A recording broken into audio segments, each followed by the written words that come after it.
வேத வசனம்: கர்த்தர் உன்னை ஒருபோதும் கைவிட மாட்டார், உன்னை ஒருபோதும் மறக்க மாட்டார்.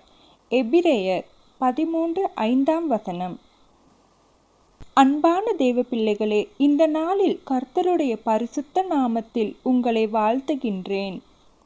இன்று நீங்கள் இந்த இடத்திற்கு வந்தது, தேவன் உங்களுக்காக ஒரு செய்தியை வைத்திருக்கின்றார். உங்கள் வாழ்க்கை எவ்வளவு கடினமாக இருந்தாலும் இன்று இந்த செய்தி உங்களுக்கு நம்பிக்கையை தரும். அன்பர்களே, வாழ்க்கையில் பிரச்சனை இல்லாத மனிதர்கள் யாரும் இல்லை. சிலருக்கு பண பிரச்சனை, சிலருக்கு குடும்ப பிரச்சனை, சிலருக்கு மனக்கவலை.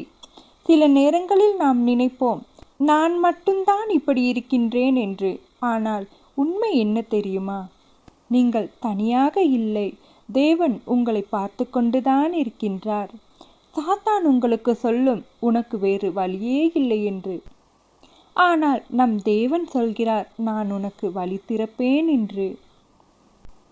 சில நேரங்களில் நாம் ஜெபிக்கின்றோம், ஆனால் பதில் வராத மாதிரி இருக்கும். அப்போது நாம் நினைப்போம், என் வேண்டுதலை என் தேவன் கேட்கவில்லையோ என்று. ஆனால் உண்மை என்ன? தேவன் மௌனமாக இருந்தாலும் வேலை செய்கிறார். அவர் பின்னால் ஒரு பெரிய திட்டம் வைத்திருக்கிறார். லாசரு மரித்தபோது இயேசு உடனே வரவில்லை. ஆனால் 4 நாட்கள் கழித்து வந்தார். ஏன் தெரியுமா? அற்புதம் இன்னும் பெரிதாக இருக்க வேண்டும் என்பதற்காக.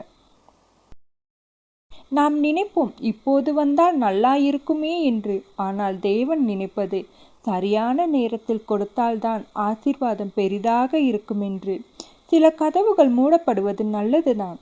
ஏனென்றால் தேவன் இன்னும் பெரிய கதவை திறக்கிறார்.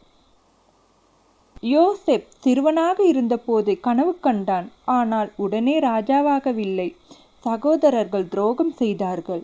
சிறையில் போனான், மறக்கப்பட்டான். ஆனால் இறுதியில் அவன் எகிப்தின் பிரதமரானான். இது என்ன சொல்ல வருகிறது?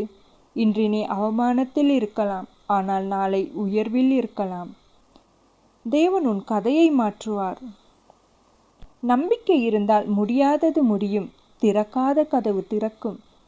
குடும்பத்தில் மாற்றம் உருவாகும். சிலர் சொல்வார்கள், இது இம்பாசிபிள். ஆனால் நம் தேவன் சொல்கிறார், என்னால் எல்லாம் பாசிபிள். அன்பானவர்களே, இன்று 3 விடயங்களை செய்யுங்கள். ஜெபத்தை நிறுத்தாதீர்கள். நம்பிக்கையை இழக்காதீர்கள். தேவன் நேரத்தை நம்புங்கள். சில நேரம் கண்ணீர் வரும். ஆனால் அந்த கண்ணீர் வீணல்ல, அது ஆசீர்வாதத்தின் விதை. நீங்கள் இன்று நினைக்கலாம், நான் மறக்கப்பட்டேனா என்று. ஆனால் தேவன் சொல்கிறார், நான் உன்னை நினைத்து கொண்டுதான் இருக்கிறேன் என்று. உன் பெயர் அவருடைய கையில் உள்ளது. உன் வாழ்க்கை அவருடைய திட்டத்தில் உள்ளது.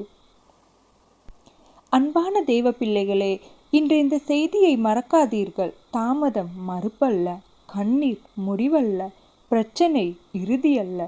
தேவன் ஒரு பெரிய அற்புதத்தை தயார் செய்கிறார். கர்த்தாவே, இந்த மக்களை ஆசீர்வதியும். அவர்கள் வாழ்க்கையில் இருக்கும் எல்லா தடைகளையும் நீக்கி நம்பிக்கையை அதிகரித்து அற்புதங்களை காண செய்யுங்கள். இயேசுவின் நாமத்தில் ஜெபிக்கின்றோம். ஆமேன்.